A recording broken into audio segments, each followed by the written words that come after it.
Bueno, mi relación con el alcohol comenzó a la edad de los 7, 8 años. En unas elecciones presidenciales, mi familia estaban celebrando por la elección de un presidente, me dieron a probar. Desafortunadamente, mi abuelo empieza pues como a tocarme, denunciarme. Entonces eso hizo que yo desde niño empezara a sentir miedo.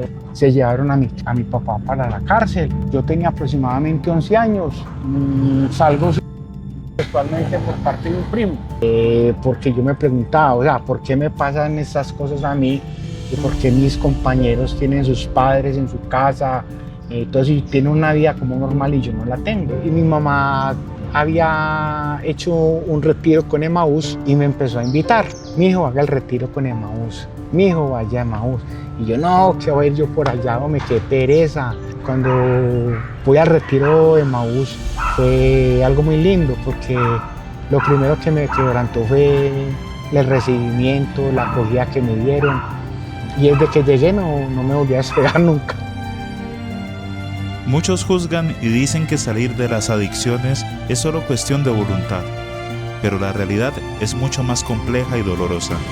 Hoy conoceremos la historia de Luis Fernando, un testimonio real de superación que demuestra que sí hay una salida, pero para entender su transformación debemos hacer un viaje al pasado, justo al lugar donde todo comenzó, su infancia.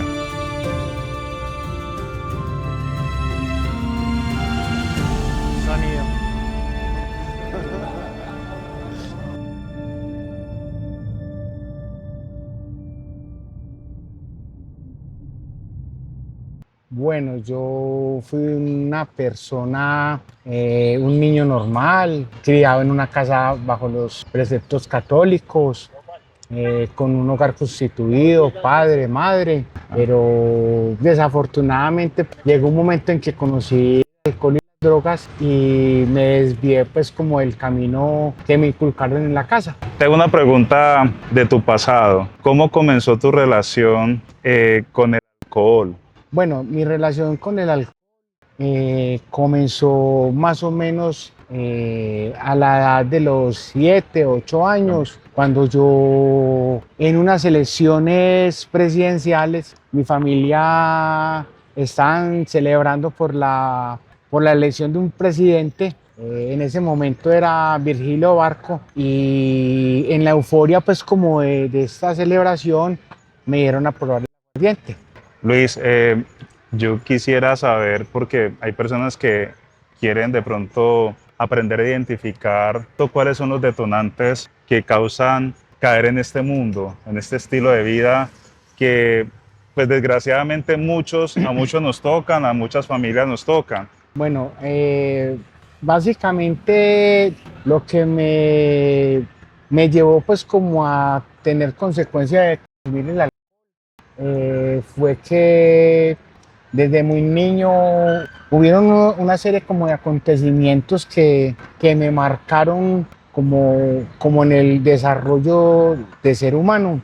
Pero hubo un momento en la vida como que por malas decisiones de mi padre, pues él toma desafortunadamente la decisión de empezar a hacer cosas que no debía de hacer. Entonces, como a una edad muy corta, como los 6 años, yo me acuerdo que yo estaba en el balcón de la casa. De un momento a otro llegan unos tipos a la puerta de la casa y me dicen, niño, niño, ábrame la puerta. Y yo bajé y abrí la puerta. Yo pensé que eran amigos de mi padre y resulta que eran las autoridades, la policía.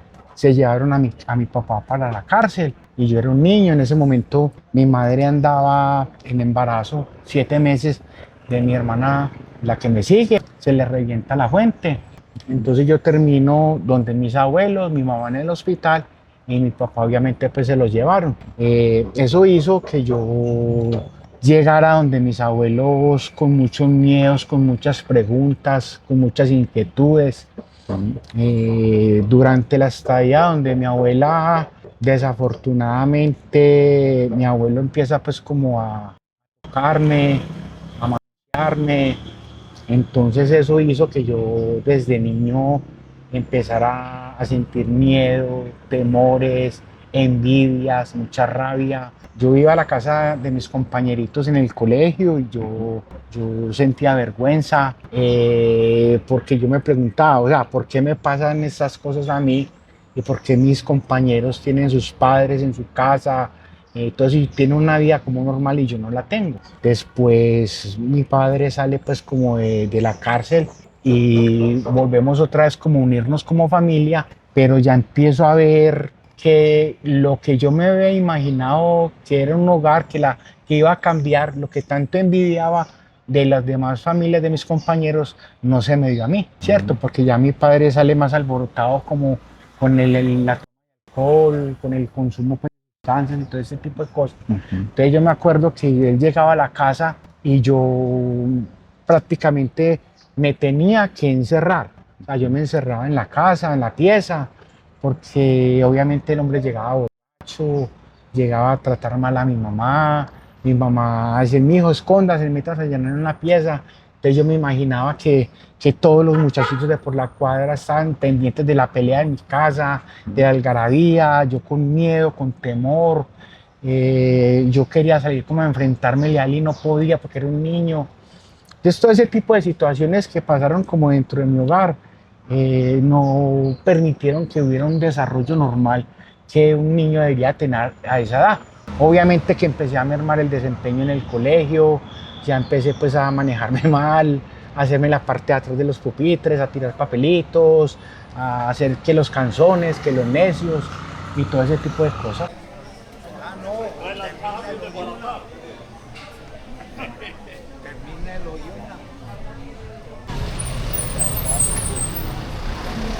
Cuando hubo el momento como de la separación de mis padres, nosotros, mi mamá y mis hermanas, pues nos fuimos para unos familiares a Cali y resulta pues como que yo tenía aproximadamente 11 años y inocente de muchas cosas, salgo sexualmente por parte de un primo. Hasta ese momento pues yo no había probado pues la droga, ¿cierto? Ya tomaba pues alcohol, ya me había echado, pero yo cuando sufrí ese suceso, me pasó ese suceso, fue una vez, yo comenté lo que me había pasado, pero no me creyeron. Y desafortunadamente probé marihuana y eso hizo como que se me anestesiara ese dolor. Me metí como que dentro de una burbuja y un mundo completamente paralelo y me aislé y me refugié completamente pues como entre la droga y el alcohol. Yo a la edad de los 12 años, como que en esa soledad y en esa angustia y en esa situación, empiezo como que a escuchar música rock. Entonces yo quería como expresar todo ese dolor, como expresar todo lo que estaba viviendo en ese momento y encontré pues como en el rock esa manera como de poderme liberar y poder como decirle al mundo que yo, o sea, yo soy rebelde, no pasa nada, buscar como una fortaleza que no tenía dentro de mí. Entonces me empiezo a meter de lleno pues como con esto del rock. Yo me acuerdo que un día llegué del colegio y precisamente un compañero me dice, ve, hay un concierto en el Carlos Viejo, ahí en el pueblito Paisa, y venga, vamos. Y yo fui.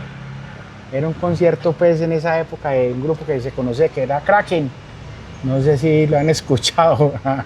Y yo llego allá y yo entro a ese ambiente, yo llego vestido común y corriente, con ropita normal, ¿cierto? Mi blue jean, bueno, mi camiseta bonita. Cuando yo llego allá me encuentro toda la gente toda peluda, con los pantalones rotos de negro, todo esto. Y yo como que me identifico como con esa rebeldía, ¿cierto? Entonces, desde ese día llego yo a mi casa y lo primero que hice fue romper las camisetas, abrir el mangasiza, los pantalones los cogí, los metí con límpido, con rayas, los blue jeans, cogí una máquina de afeitar y me hago la cresta, a lo Mario Baracus en esa época.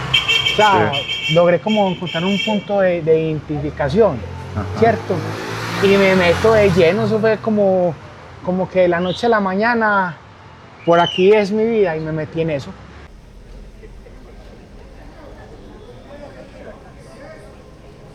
Porque yo no me quedé simplemente con el cambio de look. De ese momento yo fui, después de que me volví pues metalero, punkero y todo este rollo, terminó con estos amigos ando metido en un combo, haciendo daño. Entonces hubo un momento en mi vida, como con 16, 17 años, que ya me estaban empezando a buscar para matarme, porque pues obviamente hice mucho daño en estos combos. En ese momento de mi vida, a los 17 años, ya no podía estar por el barrio donde yo vivía, entonces tomo la decisión como de irme para el ejército. Entonces me voy para la Marina. Llegué pues a Coveñas a los 18 años, pero porque estaba, no porque me quería ir a prestar servicio, no, porque tenía que esconderme y no tenía dónde más esconderme. Entonces busqué esa salida como por perderme de acá. En esa ida para Coveñas, para la costa, hubo un momento en mi vida en que nos trasladaron. Entonces a mí me pusieron a escoger para dónde quieres que se lo traslade, y yo dije para Bogotá, porque obviamente estaba más cerca de Medellín, entonces me podía volar. O sea, yo no fui el soldado pues pulcro, no, yo era una lepra, lo que se conoce el ejército como una lepra. Entonces me pedí el traslado para Bogotá, porque obviamente había más facilidad de drogas, de evolucionar plata, de poderme volar para Medellín, pues a seguir haciendo las mías. Y me mandan para Bogotá, me mandaron para Bogotá. En Bogotá, un día yo había perdido todo contacto con mi padre. Entonces hubo un día en los cuales va y me busca allá al ejército, al batallón, y después de la visita de mi padre se me vino una idea en la mente, y fue que quise experimentar lo que él sentía a través de Bazuco. Entonces mi padre sale de hacerme la visita y me vuelvo yo del batallón y lo conseguí, lo probé por primera vez en el cartucho en Bogotá.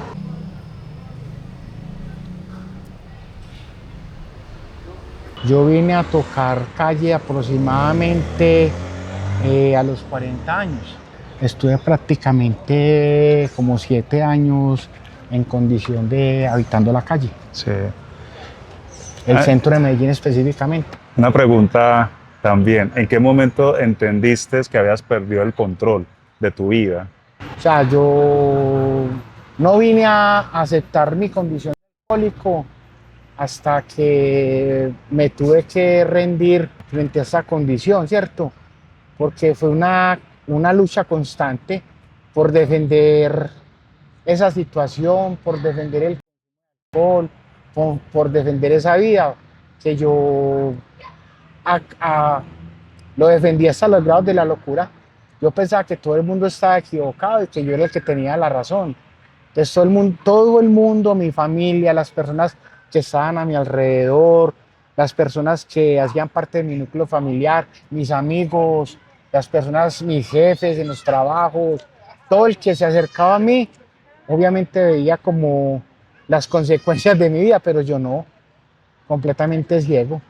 Pero hubo un momento, después de muchos años en mi vida, ya lo último, que no le encontraba como sentido a la vida. Entonces yo caminaba por la calle y yo deseando suicidarme, como matarme. Yo me decía, son 5 segundos de dolor, pero me quito este problema de encima. O sea, yo llegué a un punto ya cuando toqué ese fondo que yo no encontraba salida, porque yo quería salir de esa condición, yo quería salir de esa vida, pero obviamente no tenía ni el poder, ni la voluntad, ni nada de eso. Entonces sí, sentí esa soledad muy horrible y eso hizo que tocara ese fondo y empezara más adelante a buscar como como llegar a esa ayuda para poder salir de ese abismo tan grande en el que terminé.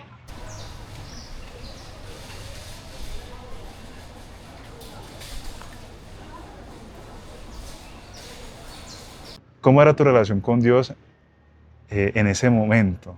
¿Tú creías en Dios? ¿Tenías algún contacto con Él? Fue algo muy lindo porque a pesar de mis errores, a pesar como de la vida que yo viví en ese momento, yo siempre sentí la presencia de Dios. Y a pesar pues de la música, de lo que yo gritaba y cantaba en esa música y esa rebeldía, Dios siempre estuvo protegiéndome, ¿cierto? Lo que pasa es que para poder llegar a encontrar ese Dios que ahora tengo dentro de mí, Sí. tuvo que haber un proceso de rendición Ajá. y de aceptación. ¿Cómo así? O sea, cuando una persona está atrapada en el mundo del alcohol, de las drogas, somos unos seres humanos que tenemos algo que se llama egocentrismo, que es concentración en sí mismo. O sea, a uno no le entra Dios, porque el Dios de uno Sí. no hay más dioses. Sí. Entonces, mientras que uno como ser humano no pase por una etapa de rendición Ujú. y de aceptación de su condición, de su enfermedad, porque es que esto es enfermedad, y usted no se rinda Ujú. frente a esa situación y esa condición, no va a haber poder humano que lo pueda sacar de allí. Ujú. Para poder doblegar ese ego, para poder doblegar esa soberbia y ese orgullo que uno como persona tiene, Sí. como persona en la palabra, porque es un orgullo bobo, pendejo, Sí. tiene que haber tocado un fondo. Porque si no hay un fondo, no entra Dios, no hay una entrada de Dios en uno. Porque es que uno tiene que dejar de ser para que Él sea en uno. Sí. Entonces tuvo que haber pasado esa rendición frente a mi condición, frente a mi vida, para que Dios pueda entrar a ocupar el lugar que le corresponde en la vida de uno. Luis Fernando lo había perdido todo, su esposa, sus hijos y el rumbo de su vida. Atrapado en la indigencia y el infierno de las adicciones, tocó fondo y deseó no despertar más. Pero un último grito de auxilio a Dios y el regreso a sus raíces cambiaron su destino. Gracias al apoyo en especial de su madre, hoy Luis Fernando está de vuelta. Yo empecé a hacer un proceso porque a mí mi familia, en ese momento que yo llamo a pedir la ayuda, pues obviamente me consiguieron un sitio para yo ir a hacer un proceso. Entonces me mandan para la costa, me mandan para Barranquilla. Estuve dentro de un lugar 2 años largos, dentro de un hogar. Entonces, cuando yo allá empiezo, pues el primer regalo que me dan es que pude parar el consumo. Ujú. Pero había un faltante. Y ese faltante lo vine a identificar un tiempo después, cuando llego otra vez acá a Medellín. Entonces, cuando yo llego de Barranquilla, yo llego donde unos amigos a Río Negro, en la finca de ellos en Río Negro, me quedo en la finca de mis amigos 6 meses. A los 6 meses digo, bueno, ya me voy para Envigado. Y me vine para acá, para la casa. Y mi mamá había hecho un retiro con Emaús y me empezó a invitar. Mi hijo, haga el retiro con Emaús. Mi hijo, vaya a Emaús. Y yo, no, que voy a ir yo por allá, hombre, qué pereza. Pues eso no es para mí. No, mamá, eso no tal cosa. Realmente yo vine a tener un despertar con Dios y a conocer a Dios y a conocerme a mí mismo a través del retiro de Emaús. Yo fui por quitarme a mi mamá encima. Ujú. Esa es la verdad. Yo Sí. no fui porque me nacía, porque quería buscar espiritualidad, no. Porque yo había parado el consumo y ya estaba empezando a tener otra vida. Ya estaba con un trabajo, salía a la calle y no consumía, habían ciertos beneficios y ciertas cosas, pero por dentro creía que estaba ya completo. Ajá. Y no, cuando voy al retiro de Emaús, fue algo muy lindo porque lo primero que me quebrantó fue el recibimiento, la acogida que me dieron. Y desde que llegué no me volví a despegar nunca, ni me pienso despegar. O sea, a mí el retiro me permitió tener un encuentro con Dios y seguirlo conservando, porque es que por medio de este encuentro con Dios, mi vida ha cambiado más de lo que cambió, que ha sido un complemento para mi recuperación. O sea, yo no me puedo despegar de esa parte espiritual, porque si siento que me despego, recaigo, yo no puedo. Sí. Porque ese es el sostén de mi vida. Participará en este retiro. Que tu entrega y disposición permitan que muchos descubran la presencia viva de Dios en medio de sus vidas. El Señor te entrega hoy la asignación del grupo de oración.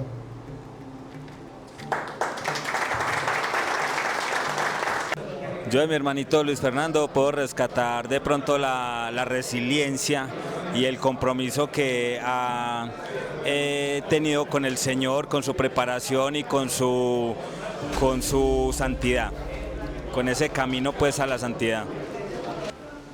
Luis Fernando me ha enseñado. Creo que Luis Fernando en su caminar se ha convertido en una persona que podemos seguir, que nos enseña a caminar en el camino del Señor. Una persona humilde, una persona resiliente, muy resiliente. Entonces en este momento estás con Emaús, ¿y qué más hace? Pertenezco a una comunidad donde somos unos grupos de apoyo para personas que están con problemas de consumo. Nosotros nos reunimos diariamente, prestamos servicios para personas que están pues con esos deseos, con esas ganas de parar, con esas ganas de cambiar su vida, ¿cierto? Recibimos cualquier tipo de ser humano. El único requisito es que quiera dejar de beber o de sufrir, ¿cierto? Sí. Se les recibe, se les ayuda por medio de un programa. Esto es gratuito, porque de lo que uno le han dado, uno debe dar. Y obviamente también pues por medio de una experiencia de vida, muchas personas se pueden identificar y decir, hey, yo también he pasado por esto, hey, yo también quiero salir de ahí, a mí también me pasa esto, o hey, de pronto hablemos, conversemos. Entonces a través como de ese tipo de identificación puede de pronto ser más fácil que una persona pueda por lo menos sembrar la semillita de querer cambiar su vida. Bueno, don Luis, así lo conocemos acá en el área de trabajo, es una persona muy colaborativa, entregada a su trabajo, responsable, le gusta hacer las cosas bien, se esmera y se esfuerza por eso y me enseña como de historia de vida, la historia de vida que tiene él marca a cualquiera en temas de superación, de querer alcanzar lo que quiere y poder salir de donde quiere salir. A todos los que nos ven aquí y que posiblemente están pasando directa o indirectamente por una situación semejante por la cual tú pasaste, ¿qué mensaje le dejas a ellos? Tanto a familiares como a personas que están pues, viviendo esta situación con alcoholismo. Diego, mira, es que desafortunadamente las personas que padecemos de esta enfermedad somos tildados de irresponsables, de sinvergüenzas, de es que no quieren salir de ahí, sí. Es que no tienen fuerza de voluntad, póngale fuerza de voluntad. Y desafortunadamente el problema y las adicciones es muy mal enfocado.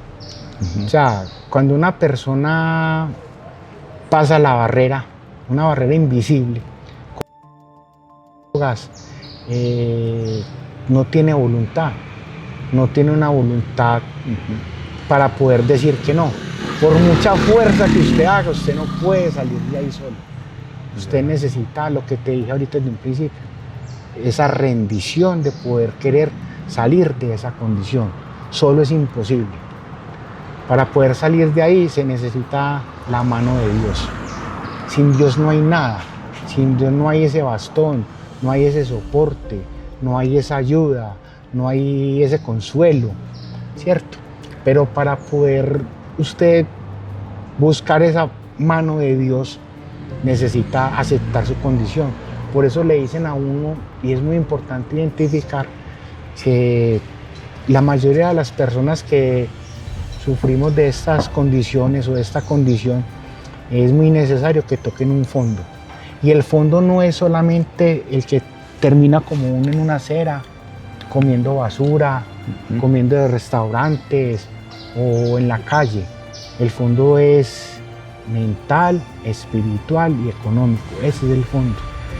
Entonces es muy importante que la persona toque fondo y quiera salir de ese fondo.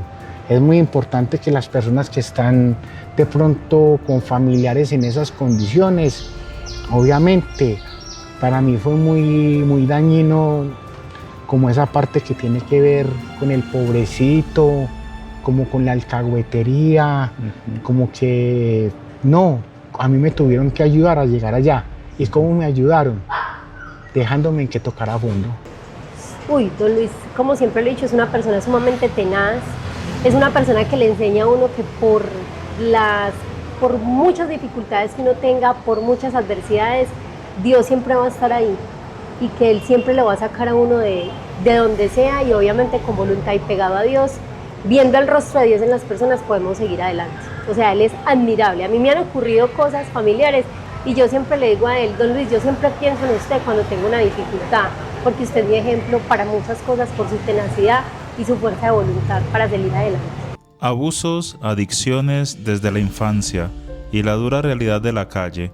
Luis Fernando lo vivió todo, pero decidió no quedarse en el suelo. Hoy, gracias a su fuerza de voluntad, a las instituciones de apoyo y a su encuentro con Dios en Emaús, es un hombre completamente nuevo. Que esta historia nos sirva de lección. Nunca es tarde para empezar de nuevo. Si te gustó este video, apóyanos con un like, suscríbete al canal y comparte. Déjanos saber en los comentarios qué fue lo que más te impactó de la historia de Luis Fernando. Hasta la próxima. No podéis servir a Dios y al dinero, porque eso os digo, no os angustiéis por vuestra vida, que vais a comer, ni por vuestro cuerpo, que vais a vestir.